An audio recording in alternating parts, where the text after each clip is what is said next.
بسم اللہ الرحمن الرحیم۔ السلام علیکم، میں ہوں ابرار حسین استوری۔ اور ناظرین، بالآخر سپریم کورٹ اور جسٹس منصور علی شاہ نے نواز شریف اور حکومت کو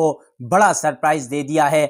یہ سرپرائز پاکستان تحریک انصاف کے لیے ہے اور حکومت کے خلاف، نواز شریف کے ان اقدامات کے خلاف چارج شیٹ کر دیا ہے۔ جسٹس منصور علی شاہ نے بدلے لینا شروع کر دیا ہے جو انہیں چیف جسٹس نہیں بنایا گیا تھا۔ سپریم کورٹ میں آج دلچسپ سماعت ہوئی ہے عادل بازائی کو ڈی سیٹ کرنے کے حوالے سے۔ یہ بلوچستان کی نشست ہے 262 کوئٹہ کی، اس کے حوالے سے بڑا اپسیٹ ہو گیا ہے۔ الیکشن کمیشن کو منہ کی کھانی پڑی ہے، نواز شریف کو، شہباز شریف کو، آصف زرداری کو، اور پھر حکومت کو مشترکہ طور پر جو ہے وہ سپٹی کا سامنا کرنا پڑا ہے۔ الیکشن کمیشن کے حوالے سے آج جسٹس منصور علی شاہ اور ان کے ساتھ ججز نے بڑا تیل کا خیز اور دھماکہ خیز فیصلہ دے دیا ہے۔ یہ کیا معاملہ ہے؟ پاکستان تحریک انصاف کے لیے بڑی خوشخبری بھی ہے اس معاملے کے اندر، اور پھر پاکستان تحریک انصاف کی مخصوص نشستوں کے حوالے سے بھی اس کیس کے درمیان تذکرہ ہوا۔ یقیناً بڑی انٹرسٹڈ سماعت ہے، اس کیس کی تفصیلات بھی آپ کے سامنے رکھوں گا۔ دوسرا کیس ہے سپریم کورٹ کے اندر آج صحافیوں کو ہراساں کرنے سے متعلق کیس کی سماعت تھی۔ از خود نوٹس تھا یہ، اور اس از خود نوٹس کے سماعت کے دوران جو ہے ماضی میں صحافیوں کو ہراساں کرنے سے متعلق آج آئینی بینچ میں یہ مقدمہ تھا، لیکن آج ایک اور پوائنٹ اٹھایا گیا۔ صدر press association of supreme court میاں عقیل افضل کی جانب سے، وہ ہے ہمارے صحافی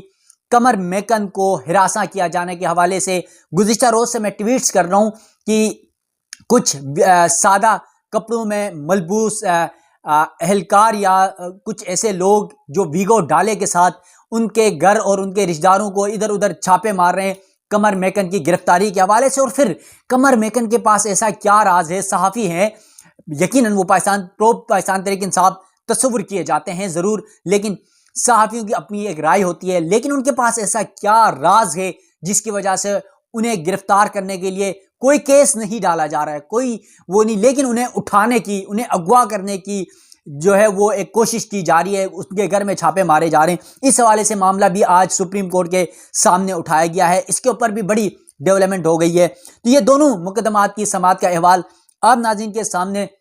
رکھنے سے پہلے یہ ریکویسٹ کروں گا کہ میرا یوٹیوب چینل ضرور سبسکرائب کیجیے گا، بیل آئیکن آپ نے ضرور دبانا ہے تاکہ سپریم کورٹ سے میں روزانہ کی بنیاد پر جو نئی ویڈیوز کرتا ہوں وہ آپ تک پہنچ سکے، اور اگر کوئی رائے دینا چاہے تو کمنٹ سیکشن پر آپ ضرور انفارم کیجیے گا۔ انشاءاللہ آپ کی رائے کو مقدم سمجھتے ہوئے اس پر عمل کرنے کی بھرپور کوشش کروں گا۔ ناظرین، چلتے ہیں آج کی ویڈیو کی تفصیلات کی طرف۔ تفصیلات کچھ یوں ہے کہ جسٹس منصور علی شاہ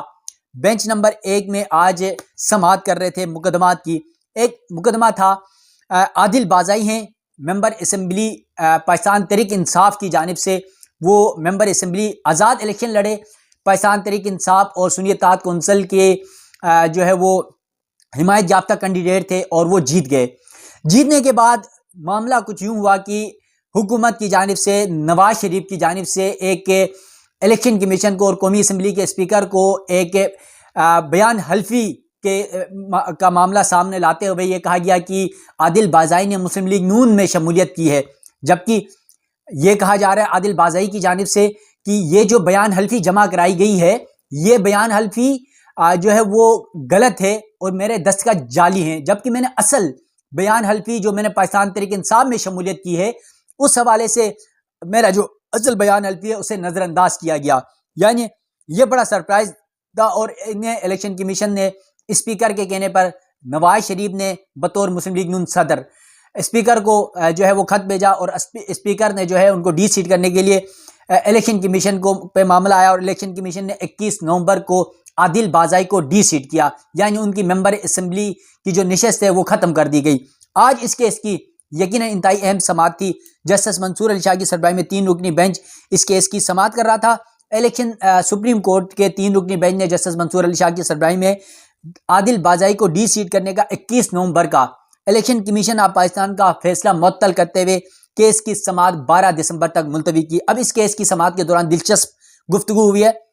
وکیل درخواست گزار تیمور اسلم ہیں عادل بازائی کے، ان کی جانب سے عدالت کو یہ بتایا گیا کہ عادل بازائی کو الیکشن کمیشن نے آرٹیکل 63A کے تحت ڈی سیٹ کیا۔ یہ وہی آرٹیکل 63A ہے جس کے تحت نواز شریف کی نااہلی ہوئی تھی، جس کے تحت آپ کو یاد ہو تو جہانگیر ترین کی نااہلی ہوئی تھی اور اسی کے تحت تھی فیصل واوڈا کی نااہلی ہوئی تھی. تو یہ وہ آرٹیکل 63A تھا، اس کے تحت جو ہے عادل بازائی کو نااہل کیا گیا الیکشن کمیشن کی جانب سے، ان کی سیٹ ڈی سیٹ کی گئی. اب وکیل عادل بازائی نے مزید کہا سپریم کورٹ کے 3 رکنی بینچ کے سامنے کہ الیکشن کمیشن نے حقائق کا درست جائزہ لیا نہیں، انکوائری کے لیے عادل بازائی کو بلایا. جبکہ اگر عادل بازائی کے حلف ناموں کا معاملہ سول کوڈ میں تھا تو الیکشن کمیشن کے دائرہ اختیار کیسے ہے؟ جسٹس منصور علی شاہ صاحب کی جانب سے یہ سوال پوچھا گیا اور کہا کہ کیا الیکشن کمیشن سول کوڈ کے زیر التوا معاملے پر نوٹس لے سکتا ہے؟ پھر جسٹس عائشہ ملک اس بینچ کا حصہ تھی، ممبر تھی اس بینچ کے، انہوں نے کہا کہ عادل بازائی کے 2 حلف نامے ہیں اور وہ کہتے ہیں انہوں نے دوسرے پر دستخط کیا ہے. یعنی 2 حلف نامے میں نے پہلے آپ کو بتایا تھا، ایک پی ٹی آئی میں شمولیت کا، ایک نون لیگ میں شمولیت کا. تو عادل بازائی کہتے ہیں نون لیگ میں شمولیت کا جو بیان حلفی ہے اس میں دستخط میرے جعلی ہیں، جبکہ جو پی ٹی آئی میں نے شمولیت کی ہے وہ میرے اصلی دستخط ہیں. اب جسٹس منصور علی شاہ نے کہا، عائشہ ملک نے اپنے سوال کو دہرایا اور کہا کہ کیا الیکشن کمیشن فراڈ پر انکوائری کر سکتا ہے؟ جسٹس منصور علی شاہ نے کہا پہلے الیکشن کمیشن کے دائرہ اختیار کا معاملہ طے کریں گے. پھر کہا کہ کسی کو اسمبلی سے باہر نکال دینا معمولی کارروائی نہیں، لہٰذا ہر پہلو کا جائزہ لینا ہوگا اور ہر معاملے کو باریکی سے دیکھنا ہوگا. اس سماعت کے دوران جو ہے عادل بازائی کے وکیل تیمور اسلم نے مخصوص نشستوں سے متعلق فیصلے کا حوالہ بھی دیا. تیمور اسلم سے جسٹس منصور علی شاہ نے مسکراتے ہوئے کہا کہ اوہو، کیا آپ واقعی مخصوص نشستوں کے فیصلے پر انحصار کرنا چاہتے ہیں؟ یعنی جسٹس منصور علی شاہ صاحب کا اپنا فیصلہ ہے پاکستان تحریک انصاف کو مخصوص نشستیں دینے کا. 8 ججز کا آپ کو پتہ ہے، 13 میں سے چیف جسٹس قاضی فائزہ کے دور کا، اس پر ابھی تک عمل درآمد نہیں ہوا. تو کہہ رہے ہیں اوہ، کیا آپ واقعی مخصوص نشستوں کے فیصلے پر جو ہے وہ انحصار کرنا چاہتے ہیں؟ جسٹس عقیل عباسی جو اس بینچ کے ممبر تھے انہوں نے کہا اب تو وہ کہتے ہیں ترمیم بھی آ چکی ہے، یعنی حکومت کہتی ہے کہ اب تو ترمیم بھی آ چکی ہے. تو جسٹس منصور علی شاہ نے مسکراتے ہوئے پھر ریمارک دیے، کیا مخصوص نشستوں کے فیصلے پر عمل درآمد ہو چکا ہے؟ بہرحال چلیں آگے بڑھیں. اس کے علاوہ جسٹس عائشہ ملک نے کہا کیا آپ اس کیس میں مخصوص نشستوں کے فیصلے پر انحصار کر سکتے ہیں؟ جسٹس عائشہ ملک نے مزید کہا کیا عادل بازائی مخصوص نشستوں والے 81 ممبران کی فہرست کا حصہ تھے؟ عدالت کی جانب سے کہا گیا کہ عدالت میں بتایا گیا کہ الیکشن کمیشن ڈکلیریشن نہیں دے سکتا، جبکہ عدالت کو بتایا گیا کہ امیدوار کا تعلق کسی جماعت سے ہے، یہ تعین کرنا سول کوڈ کا کام ہے، الیکشن کمیشن کا نہیں. عدالت کی جانب سے الیکشن کمیشن سمیت دیگر فریقین کو نوٹس جاری کر دیے گئے ہیں اور ممبر اسمبلی ان کو بحال کر دیا گیا ہے جو الیکشن کمیشن نے ڈی سیٹ کیا تھا. یعنی یہ نواز شریف کو سپریم کورٹ کے جسٹس منصور علی شاہ نے پہلا یہ سمجھ لیں دھماکہ دار فیصلہ دیا ہے. جسٹس عائشہ ملک بھی تھی، جسٹس عقیل عباسی بھی تھے، اور اس معاملے پر اب جو ہے پاکستان تحریک انصاف کی یہ یقیناً بڑی جیت تصور کی جا رہی ہے. تو یہ معاملہ تھا عادل بازائی کا. اس کے علاوہ سپریم کورٹ کا یہ تو ریگولر بینچ تھا، جسٹس منصور علی شاہ کی سربراہی میں 3 رکنی بینچ. اس کے ساتھ ساتھ آج آپ کو میں نے بتایا تھا صبح کے جو اس سے پہلے والا جو ویلاگ ہے پاکستان تحریک انصاف کے جو 9 مئی کے واقعات پر پی ٹی آئی کے جو کارکنان فوج کی طویل میں ہے، فوجی عدالتوں میں ان کا سیویلین کا ٹرائل جو چل رہا تھا، اس حوالے سے اس کیس کے سماعت کا احوال آپ کے سامنے میں رکھ چکا ہوں. اس کی سماعت بھی کل دوبارہ بھی ہونی ہے، تو تفصیلات آپ کے سامنے ضرور رکھوں گا. لیکن اس آئینی بینچ میں ایک اور مقدمہ بھی تھا، وہ تھا صحافیوں کو ہراساں کرنے سے متعلق از خود نوٹس کیس تھا. اس از خود نوٹس کیس کی سماعت جسٹس امین الدین خان کی سربراہی میں 7 رکنی آئینی بینچ نے کی، اور پھر جو وکیل تھے سپریم کورٹ پریس ایسوسی ایشن کے وکیل صلاح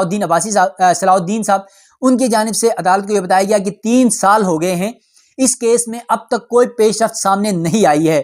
اس کے علاوہ صحافی متی اللہ جان بھی عدالت کے سامنے پیش ہوئے اور کہا کہ ہراسمنٹ ابھی بھی جاری ہے، جھوٹے مقدمات بنانے کا سلسلہ جاری ہے. اور چند روز قبل آپ کو پتا ہے کہ کس طرح متی اللہ جان صاحب کے اوپر ایک مقدمہ کیا گیا، جھوٹا تھا جیسا تھا، عدالت سے وہ جو ہے وہ عدالت نے ان کو بڑا ریلیف دیا. تو یہ معاملہ متی اللہ جان صاحب کی جانب سے اٹھایا گیا. جسٹس جمال مندوخیل نے آئینی بینچ کے ممبر ہیں، انہوں نے کہا کہ جو کیسز پہلے تھے وہ چھوڑ دیں، اب بھی یہ کہہ رہے ہیں کہ وہ ہراسمنٹ کا سامنا کر رہے ہیں، اس کو دیکھ لیتے ہیں. یعنی پہلے جو معاملہ ہوا سو اس کو چھوڑ دیں، اب اگر ایسا معاملہ ہے تو ہمیں بتائیں، ہم اس معاملے پر ایکشن لیں. جیسے جمال مندوخیل صاحب نے جب یہ بات کی تو وکیل صلاح الدین نے کہا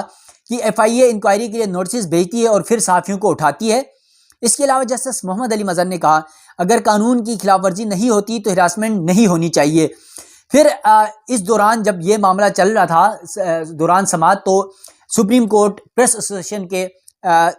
صدر ہیں عقیل افضل، اور میں خود سیکرٹری انفارمیشن ہوں، اور کل ہم نے پریس ریلیز بھی جاری کی تھی اس حوالے سے۔ قمر میکن ہمارے سپریم کورٹ کے رپورٹر ہیں جی ٹی وی کے، ان کے گھر میں گزشتہ 2 روز سے، یعنی ہفتے کو اور اتوار کو 2 راتوں سے ان کے گھر میں اور ان کے ادھر ادھر چھاپے مارے جا رہے ہیں ان کو گرفتار کرنے کے لیے۔ مقدمہ کیا ہے، کوئی مقدمہ سامنے نہیں آ رہا ہے، کس کا مقدمہ یہ بھی سامنے نہیں آ رہا ہے، لیکن ان کے مطابق، قمر میکن کے مطابق، سول کپڑوں میں ویگو ڈالا، ان کے گھر کے ارد گرد گھومتا ہے اور ان کے گھر والوں کو آگے کہتے ہیں ہم نے قمر میکن کو گرفتار کرنا ہے، اور ان کے رشتہ داروں کو یہ وہ ہراساں کیا جا رہا ہے۔ یہ معاملہ قمر میکن کی جانب سے بتایا گیا تھا، اس پر ہم نے کل پریس ریلیز جاری کی تھی، اور آج سپریم کورٹ آئینی بینچ کے سامنے ہم نے یہ موقف بھی رکھا ہمارے پریزیڈنٹ جو ہیں عقیل افضل صاحب کی جانب سے۔ اور عقیل افضل نے جب یہ بات کی کہ ہمارے کورٹ رپورٹر ہیں قمر میکن کے گھر پولیس نے چھاپا مارا ہے،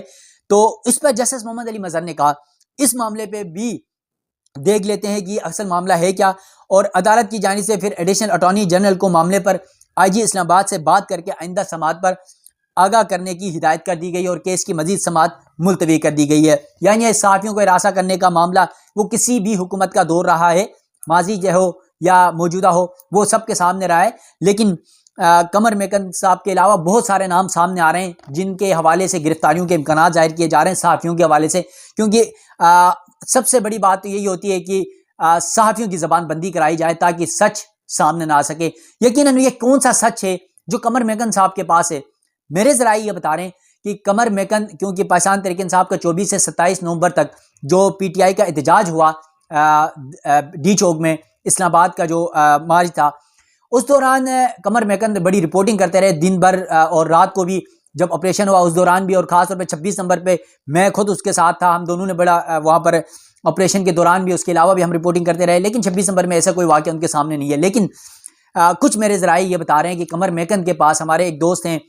انہوں نے ٹویٹ بھی کیا، عمران ڈان ٹی وی میں ہوتے تھے، تو ان کی جانب سے یہ ٹویٹ کیا گیا ہے کہ قمر میکن کے پاس کچھ ایسی سا مواد یا کچھ ایسی ویڈیوز ہیں جو ڈی چوک کے اطراف، جہاں پر پاکستان تحریک انصاف کے احتجاج پر آپریشن کے بعد وہاں پر جلاؤ گراؤ یا کچھ اس طرح کی کوئی نہ کوئی ویڈیوز ہیں کچھ، تو کیا ویڈیوز ہیں یہ اب اللہ ہی بہتر جانتا ہے، اور قمر میکن جانتا ہے، اور پھر وہ متعلقہ لوگ جانتے ہیں جو ویگو ڈالا لے کے ان کے پاس پہنچ رہے ہیں، ان کو چھاپا، ان کے گھر چھاپا مار رہے ہیں۔ تو یہ معاملہ انتہائی اہم تھا۔ تو اب قمر میکن کے پاس کیا ہے، کیونکہ قمر میکن انڈر گراؤنڈ ہے، اور یقیناً میری آج بھی ان سے بات ہوئی تھی، تو وہ کہہ رہے ہیں کہ فی الحال میں نہیں آ رہا ہوں ادھر اسلام آباد سپریم کورٹ میں، فی الحال تھوڑا سا سائڈ پہ ہوں، اور ہم کوشش کر رہے ہیں اگر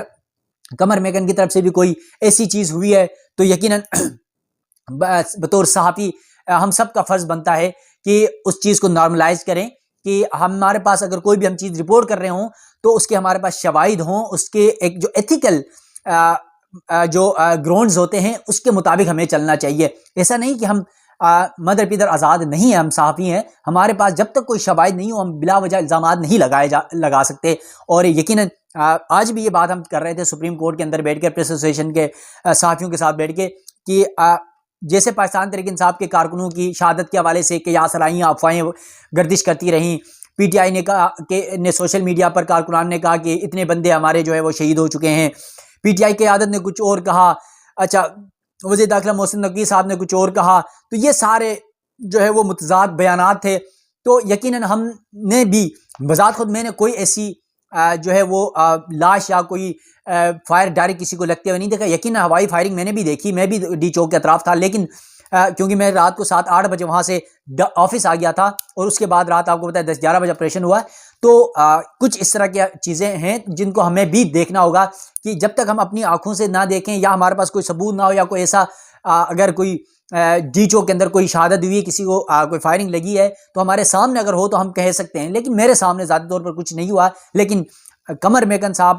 کے حوالے سے ان کے پاس اللہ جانے کیا چیز ہے جس کی متعلقہ اداروں کو جو ہے وہ ان کی ضرورت ہے، اس لیے ان کو اس کے حوالے سے پوچھ گچھ کی جا رہی ہے۔ تو ناظرین، یہ 2 اہم معاملات تھے جو میں نے آپ کے سامنے رکھے سپریم کورٹ سے، اور ملک میں ہونے والی مزید جو بھی ڈیولپمنٹس ہوتی ہے اس حوالے سے آپ ناظرین کو آگاہ کرتا رہوں گا۔ مجھے دیجیے گا اجازت، اللہ حافظ۔